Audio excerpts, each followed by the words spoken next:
in the first place, simply just based on geography, distribution, and availability. Next slide, please.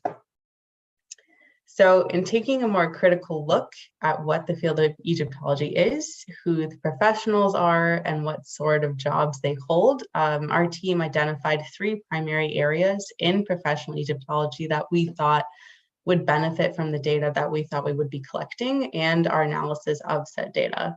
So first, gathering firsthand reports on different pedagogies, so ways of teaching across the United States, was going to help us suggest ways to improve overall program satisfaction and retention rates. So what information and learning strategies are students being offered in their degree programs? How satisfactory are they? How happy are the students?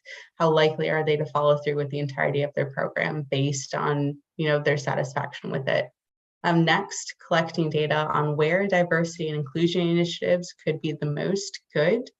And drawing on the first 2 points, learning about mentorship systems already in place and where they would really help remove the roadblocks to create success.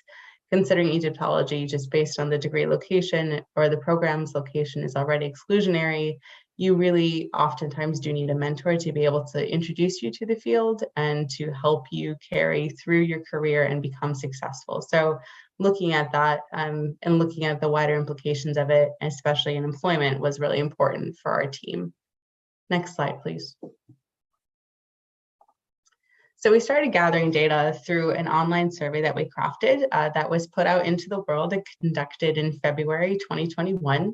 The survey was sent to lists of contacts compiled from our own team members' personal knowledge, since all of us are Egyptologists or work in Egyptology-adjacent fields.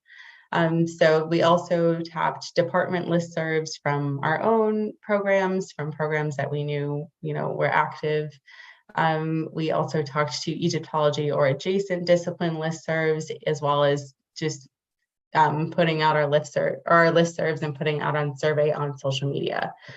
So once we gathered all of the data and the survey was closed, post-survey, we finished about 40 follow-up interviews in hopes of gleaning some qualitative data for our project. And we are currently in the stages of beginning our overall data analysis. This presentation being one of the first showings of some of that initial results that you will see coming up. Next slide, please. So in designing our survey, however, we followed an inductive approach, so commonly used for campus climate surveys, which I'm sure everyone has taken at some point or another. So instead of starting with a specific research question, our data determines the kinds of questions we needed to ask, which in turn allows for the broadest range of voices to be heard. We also wanted to be able to compare with other data sets. So we drew from other programs that had done a similar survey to be able to figure out the types of questions we needed to ask, as well as comparing it to things like the US Census. But the answers and the questions needed to be relevant, obviously, to Egyptology. And we all agree that the survey would have the flexibility of self-identification, which was extremely important to us, so that we weren't limiting the types of voices that we were hearing. We were giving people options and directing them, but also leaving it open to them to be able to write in their answers, decline to answer a certain question, to skip any question along the way. We felt that gave people the opportunity to interact with the survey in the most comfortable way that they felt that they could, and to share the information that they felt was appropriate with us. Next slide, please. So the survey itself had 9 sections, which were meant to capture all who had any current or previous involvement in Egyptology or any Egyptology adjacent field. This includes specifically those who have left the field because they may still consider themselves Egyptologists, may have had experience in Egyptology, and may have had reasons relating to our different survey sections as to why they may not be active in Egyptology at this current point in time. So also for this specific survey, we chose to focus on higher education and professionals. So undergraduates were not included as respondents at this time. I think we chose to do that for many of the same reasons that we chose to restrict it to the United States. There's only so many of us, and there is a specific data set and a specific set of questions we were really trying to get at here. So the 9 sections include, as you can see on the screen, informed consent, which is incredibly important to be able to engage with the survey at the very beginning.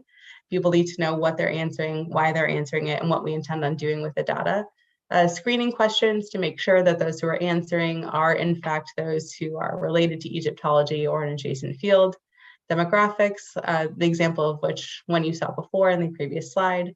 Inclusion, educational background, support and discrimination, which includes relationships to mentors, faculty, and funding support, and work and employment. So in total, we received 367 recorded responses. And as I mentioned before, we then did 40 extensive follow-up interviews that were designed to gather qualitative data and kind of glean a deeper story from a sampling of respondents. And those were also voluntary. Next slide, please. And with that, I will hand it off to our next team member, Julia. Excellent. Thank you so much, Jess. I wanted to just spend a few slides then talking a little bit about just some general summaries of our survey, of some of the data that we collected, and I'm going to focus in on one aspect, which is gender, and as it sort of relates to some of our data, because there's so much we can do here. I just wanted to give you a sort of snapshot of one aspect that we're working on. So as was mentioned, some of this will be repeated information, but we were looking specifically at Egyptologists who had connections to the United States, either because they went to grad school in the United States or were working in the United States. So they could be of any nationality, but just had to have some sort of connection to the United States. And we really just did that because we kind of needed to, limit the data at some point somewhere. And also we do think that the American education system, whether it's through employment or through education, like being a graduate student or undergrad or MA student, whatever, is somewhat unique. And so we wanted to capture that and start there. And hopefully there are other folks who are doing similar surveys in other parts of the world. And hopefully we can sort of expand this at some point as well. And then we also are looking then at people who were American Egyptologists, but were outside of the United States. So that was kind of our clarifying criteria. And from that, although, as Jess mentioned, we had over 300 responses, some of those were empty responses. Some people started the survey and then said, no, I'm not qualified. I don't meet the criteria. And so we brought that down to 203 individual responses that were, valid in the sense that they hit the criteria and were complete, or at least some question beyond the first question was answered. So of that, of those 203, then the data is going to be really based on those about 200 responses. We had 168 respondents who identified or do identify as an Egyptologist, so that's present or past. We have respondents that ranged in age from 20 to over 70 years old. And as we said, we completed about 40, or not about 40, we did complete 40 interviews. What's interesting, I'll just comment on this really quick, is that the age range is 20 to 70, but it's actually one of our sort of most problematic data sets, in that it was an option to write in your age, and about like half, I want to say, Stacy can correct me on this if that number is wrong, but a lot of people chose to not write in their age. So that seemed to be a particularly sensitive entry point for people for perhaps different reasons we can talk about.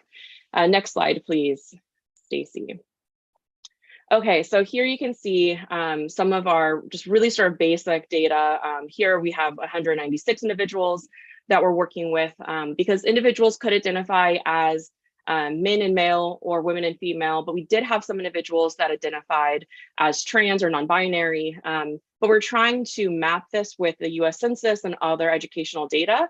And so sometimes, unfortunately, we had to sort of remove some of the data points so that they could align and sort of we can compare them exactly, because we didn't want to force somebody who didn't identify as non-binary, for example, into one category or another. And so that's why our number here is 196. And so we're looking now 196 individuals. And you can see in sort of teal blue is women, female identifying individuals, and in green is male. And you can see that women responded 2 to 1 to men. So we had a lot more female respondents.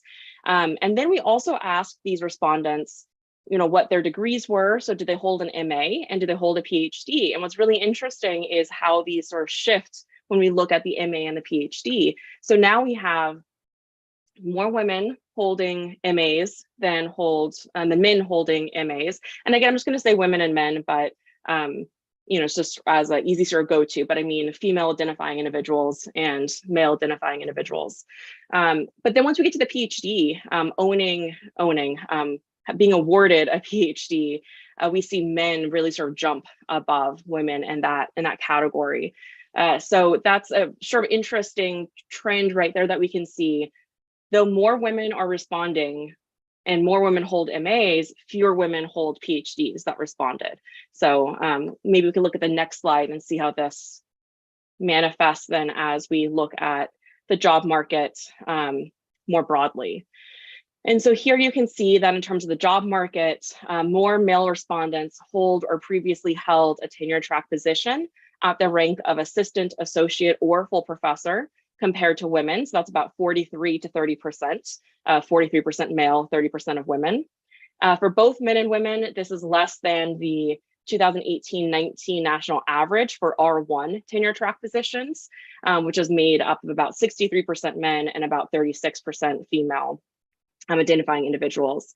And again, that's for R1 positions. Of course, our data is not limited just to R1 individuals. But this indicates within Egyptology that women are more likely to either not start or not complete a PhD than men. And additionally, on the job market, women, or again, female respondents, hold fewer tenure track jobs at all levels. And so for women, 33 tenure track positions are recorded for 74 PhDs. And so that's a 44% rate of hire, if we want to look at it that way. Compared to men, 21 tenure track positions were recorded for 41 PhDs that were recorded, and that's about a 51% rate of hire within our data set. This gap becomes more pronounced nationally across fields and at R1 institutions. And so this is not something it seems to be unique to Egyptology, but a trend more broadly identified within academia, and especially within R1 institutions. So the numbers become more and more extreme. Women tend to hold more positions in community colleges and non-R1 positions. And then when you look at R1 tenured lines specifically just within R1, more women are at associate, but then they seem to drop off when it becomes, or sorry, at assistant, but seem to drop off after tenure and promotion in associate and full. The next slide, please, Stacy. And so that's just sort of a real sort of short, brief glimpse into some of our data and sort of what we can do with the data, some of the questions we can ask, and some of the analyses that hopefully we can perform. And again, that was very brief and very preliminary, and so we can get into some of the more details as people have questions about them. But our next step, so we have all this data, now what do we want to do with it? So we will be presenting, Stacy and I will be presenting some of this research as part of a panel that Stacy and I organized at the ASOR conference in November, the American Society of Overseas Research. This panel will focus on the data sets themselves. We've also invited people to present data sets from other disciplines as well at ASOR in our panel and in our workshop really, but we hope to organize subsequent workshops that will focus on identifying roadblocks and inequities that become apparent within these data sets. And then a third workshop, hopefully, that will identify possible solutions or additional pathways we can create within our fields. And so if you're interested in participating in these future panels or attending the one in November at ASOR, please reach out to Stacy and I, and we would be happy to sort of communicate with you about that more. In the immediate future, we hope to publish a summary of our data and methodology in an open access journal before expanding our project. So our first set of publications is going to be very sort of focused on just getting the data out there, letting everybody know our methodology. And then we want to expand and bring more people into this project to use our data. And I believe that is the next slide, Stacy. Yeah, so we are hoping after we publish our data set to then bring more people in to work with that data. We are going to try, ideally this would happen as a part of a symposium where we can share our data, expand it, discuss it, diversify our research, and bring a wider range of voices and experiences into the conversation. That will then culminate in a publication or a series of publications. We don't have institutional funding or backing for this project, which is in some way great because it allows us to be sort of independent actors, but also money speaks, and not everybody has an institutional affiliation. And so we're trying to look for funding opportunities like NEH collaborative grants, because we want to be able to support scholars coming to this symposium or to this workshop despite their institutional affiliation or financial background. And so we're hoping to get some money so that we can pay to help people come in who want to participate, right? So nobody's left out of this conversation because of finances. But that is, a long-term project, as anybody knows who's applied to NEH funding or any grant like that. It's, multiple years sometimes in the making. And so we do hope to move forward with this. And when we do that, we hope to have a wide range of people who engage with this data in different ways. So here are some examples that we think people can use this data and apply to different topics, such as sustainability in the field of Egyptology, pedagogical reforms, how to engage historically underrepresented groups in the field of Egyptology, job prospects, increasing the marketability of our graduate students, inclusion and belonging, welcomeness, linguistic recommendations, skill strengthening. I mean, there's a whole, right, this list could go on and go on. But we're really looking for people to diversify our perspectives. We recognize that we have a few gaps in places where we really think it's important to hear more from people. So we don't have a lot of Egyptian voice, for example, on this committee or in this initial sort of analysis. And so this is really opportunity then for anybody who's interested to sort of join the conversation and take a real part in publishing this work and bringing their voice and their experience and their knowledge to the table, and getting the recognition that they deserve for that work. I think there's one more slide. Yes, okay. So the all-important acknowledgements slide. We are very grateful for the wide support we have received from our colleagues and for many of us from our institutions. We could not do this without all the help of people who came before us and people who have worked with us throughout this entire project. And so please continue to follow us on social media, check out our website, and follow our research. Will all be updated on our website and social media as we publish and as we make things accessible. We'll put out calls on these platforms. So with that, I think we just look forward to hearing your questions and talking with you all a little bit more. And so with that, I'll hand it back. I think we have some general questions for the panel, perhaps. Yes. Yeah, I've got some general questions. Feel free to drop questions in the chat as well. We haven't gotten any in yet, but I am monitoring it and I'll read them off as they come in. So yeah, one thing actually that came to mind to me while you were presenting that wasn't in the general questions, but your research kind of urged it on, why there's such a gender gap. As someone who's working on my master's myself, I do see a lot of women in the field, and I'm kind of hoping it will turn as we keep working and more women enter. But can you address maybe why there's such a gap at those higher levels with PhDs? Yeah, I'll jump in and just give my sort of initial thoughts on this, and then if Justin and Stacy want to add to that. So part of this is hopefully going to come. Clearer data will come from some of the interviews that we're doing, right? So that's where the qualitative sort of trying to understand the data and give a better sense of motivation or reasoning behind some of the discrepancies or differences we're seeing in the data is going to come from. Now, we haven't done through all the coding and analysis yet, so I'm going to guess, right? This is just my opinion. This is not necessarily based on our data. So I want to make that clear. But I do think if the pandemic has shown us anything, it's shown us that women and female identifying individuals are still taking on so much more mental, emotional load when it comes to families, when it comes to service work at universities.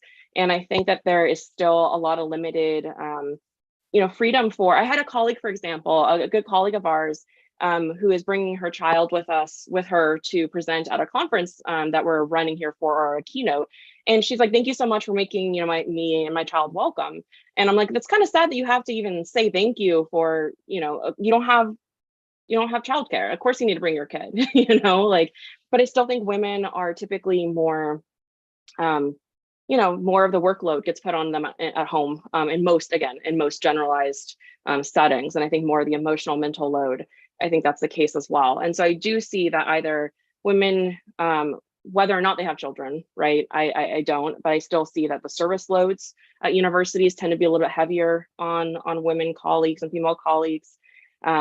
And there might also just be some misogyny and sexism and discomfort that is, leading people to take other paths. They may not see as many people in positions of, tenured faculty at R1 universities. And so that may maybe they don't see themselves belonging in those positions. There might be a lot of imposter syndrome. I will say, sort of within Egyptology, there were 3 major searches in the last year at Hopkins, at Brown, at Chicago. And I believe all of them at least were offered. I don't know if everybody accepted and it's moving forward, but at least all 3 were offered to European women. And so I do think there's something to be said for maybe not that that was intentional. These are brilliant, brilliant women who deserve these jobs. But I do think that the trend perhaps is shifting as more and more women are getting into the market, as more and more women are, taking their space back, and I think more and more people in administration are recognizing that, hey, women can do jobs too, and so maybe they're giving them more jobs and more chances and opportunities than in the past. But I don't know if Stacy and Jess want to add anything to that. No, I think you pretty much covered it. Maybe the only thing I would also add is about networking and mentorship to some people, and I'm not sure if our data or our interviews will be able to express this very well, but just from the interviews that I conducted and listened to, which were primarily women and female identifying individuals, they all had significant mentorship challenges, whereas I did not hear those same voices and those same challenges from the male and men identifying individuals. So I think mentorship also has a big part to play in all of this.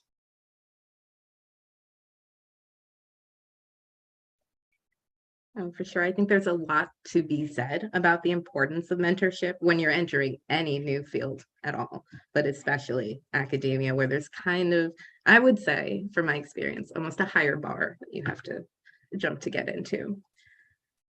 That said, back to maybe our more general questions, what you went a bit into what inspired you to start this project, but was there any main catalyst where you thought, hey, there's value in this data and there's things we can do with it?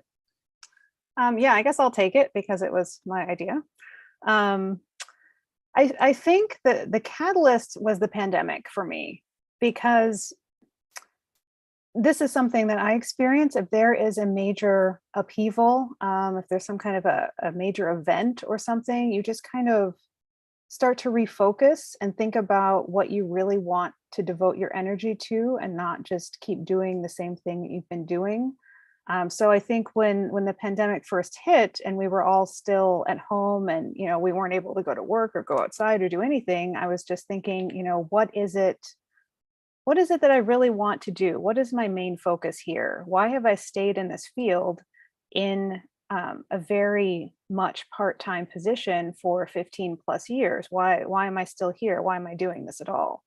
And what I felt would be a legacy that I could give is really making this project happen. So as I mentioned, when I asked these questions many years ago and received no answers and no support, and I was just thinking, this is not really my job, but I can do this. And I can do this if I have an amazing team who also believes, like I do, that we need to start looking at our occupations in Egyptology. We need to start looking at how we teach Egyptology, how we do our programming, and what we can improve. And it was so amazing how this team just formed organically, essentially. I probably can't even tell you exactly how it happened. It just happened. And when things like that just happen, that it's the real deal, and that this work was necessary and valid. And we each of us brought our own skills. So we have people who are amazing with stats. We have people who are amazing with interview questions. We have people who can tie everything together and make it relevant. And so we can do it, and we are doing it. So I'd say the pandemic was the catalyst. The idea had been there for a while, but the time was then. Yeah, that makes sense. I think a lot of us can relate to that with COVID. I think it opened up a lot of people's eyes and instigated a lot of change. for myself personally as well. It's why I started working with SASA and went into a master's program. So I definitely relate, as I'm sure many people watching can. I don't want to keep you too much longer. I know we said it would be a shorter stream, but I will ask one last question unless we get something in from the chat. And it's a fun one. It's what I like to discuss with all of our porting ship partners. How did you first engage and become inspired by the ancient world? And what was that entry point for you? I'm always really curious about that. Jess, do you want to start? Yeah, I'll go. Well, I feel like everyone can kind of follow the classic story of we were little kids and just never grew out of it. So there's that, I think, for everybody right off the bat. For sure. Yep. I know for me personally, I would love to say it was some giant grand story, but I was like sitting in my mom's living room watching an infomercial about what it was like to work in a museum as a curator. And I looked it up on Wikipedia and was like, okay, that's it. And that's what we've been doing since I was 15 years old. But I think a lot of it really is just a fascination with different ways of thinking and a fascination with the multiple forms of how people throughout the ages have chosen to live their lives. And it's different, but at the same time, you find those common threads, right? Like the history repeats itself, always happens for everyone again and again. So, however you decide to get into it, and those of us who are still currently working our way up through it, I hear the same stories from mentors as I do from undergraduates, as I do from my peers, is that we see the value in it. And I think aside from having relevant information with this project about what the current state of Egyptology looks like, the hope is that it reinforces what Stacy was bringing up in the beginning, is why Egyptology matters and all of the things it's connected to, all of the different identifying people that are connected to this, connected to Egyptology. For me, I got involved in this project because of my personal experiences, because of the whispers that I'd heard from my peers, right, and people above and below me. So again, we have this like common thread and common experiences, much like what we see in history that's happening now. So it's interesting that it's still happening, and you can see it when you're involved in the ancient world as well. Okay, I guess I'll go next. So I think that I have a couple different initial factors that kind of all intertwine. One, I will give the common answer, which is Indiana Jones. Yes, I realize that is that's the expert example of how not to do archaeology. But I was actually more interested in the scene in the first movie, Raiders of the Lost Ark, where he was reading the hieroglyphs from, trying to figure out where to go. And I thought that would be so cool if I could just look at something and just be able to read it without even really doing that much referencing. He had his little journal, but it wasn't a dictionary. He didn't have like 6 books on the table, some in German, which is what we would typically be doing now. But I really wanted to know what they were saying. What does the language mean? What they're trying to tell us from the ancient world? But also, I grew up in an area of Illinois, which is called Little Egypt or Egypt, even though there was never a major influx of Egyptians living in the area. And so I just thought it was normal to see pyramids everywhere and here, like here's a Sphinx, here's all of this stuff. And I just thought it was completely normal childhood. And then later on, someone asked me after a presentation, like, do you think maybe that influenced your career path at all? And I had actually not really given it serious thought until that moment, and then thought, I think it probably did. So that's one of my major research topics, and that's what my fellowship is about now, is this kind of enduring Egyptian identity in Southern Illinois when there really isn't anything truly Egyptian about it. So it's more the reception of Egypt. What does Egypt mean to the people of Southern Illinois over time, and it changes. It's so fascinating. So I think those 2 things really were my primary factors. And then I'll round us out and say, I went to the Met. I was really lucky enough to go to the Metropolitan Museum of Art when I was younger and see some of the Egyptian collections there, and it really just sort of blew my mind, right? And I think that's why I have this really complicated relationship, I think, with sort of Egyptomania and fascination of ancient Egypt and, the ethics of that, because it is how so many of us sort of get pulled in, is through, inaccurate movies and through, displays of mummified remains, and so I don't know, it's complicated, right? But that is sort of, I think, so many of our origin stories are, with museum collections or things like that. But then I think a big part of it too is that this was something that seemed so sort of far away and fantastical, again, for better or for worse, when I was a child. And I never could really imagine that I could, touch these things or be a part of it or discover them or interpret them. And then I was always a kid that loved history. And then I went to UCLA, and there was a class at UCLA that was ancient Egyptian civilization. I was like, oh, I could take a class in history on this. And then from that class, I learned that I could take a class on Egyptian language. And I was like, wait, what? Like, that's a thing I could do. So I was really, really lucky that I just so happened to be at a place with where these classes are being offered. And that really transformed my life. I actually, for a moment, was going to be a math major. And so thank God I was saved and went into Egyptology instead. But in some ways, I think hieroglyphs is kind of, actually very sort of mathematic when you think about it. And so I was really lucky to have inspiring, I'll just call out Villa Vendrek and Jaco Dieleman really inspired me and supported me as I, was a 17-year-old kid going to college, wanting to study ancient Egypt, and they made it a reality. But I think I was really lucky and just, happened to sort of fall into this opportunity where I could do that. And so that's something why I now offer Middle Egyptian hieroglyphs to students at Missouri State when they want it, for example, even when I don't get paid for it, and I teach it as an extra independent study, because it's one of those things that I think can really transform your life. And so for me, it was really hieroglyphs, and it was the challenge of hieroglyphs. They're really hard, right? The language stuff is tricky. And that then allowed me to go on archaeological projects and go to Egypt, which I never dreamed I'd be able to go to Egypt. That's just not something, a lower middle class kid, gets to do.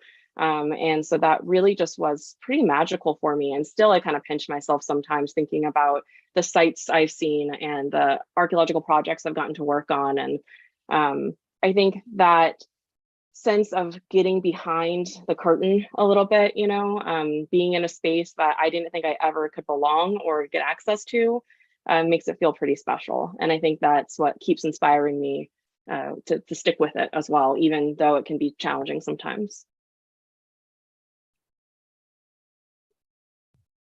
Well, for sure. And I think a lot of us have similar stories, as we've all said. And yeah, the time for our stream, we are about 20 minutes over. So I do apologize, but I thank you all for sharing, sharing your stories and your work. It's incredibly valuable. And I can't wait to see where it goes in the future and what you do with it. And definitely collaborating more on SAS's end. And if you have any projects moving forward that you want us to highlight for you, just definitely reach out. Do you want to end maybe with telling people where they can find you, find the state of the field, and learn more about your work? Yeah, thank you so much for all that. Yes, you can find us. We have a website, which is egyptologystats.org. We're also on Facebook, and we are on Twitter at Egyptology Stats. So thank you very much. I apologize for going over. I hope it was worth it. Oh no, it definitely was. No apologies necessary at all. The Awesome. more content, the better. And I shared your website in the chats as well, so people can just click the link and go there to learn more. Great, thank you so much, and thank you everyone for coming, and Jess and Julia as well, and Cassandra. Thank you so much. Yeah, thank you all.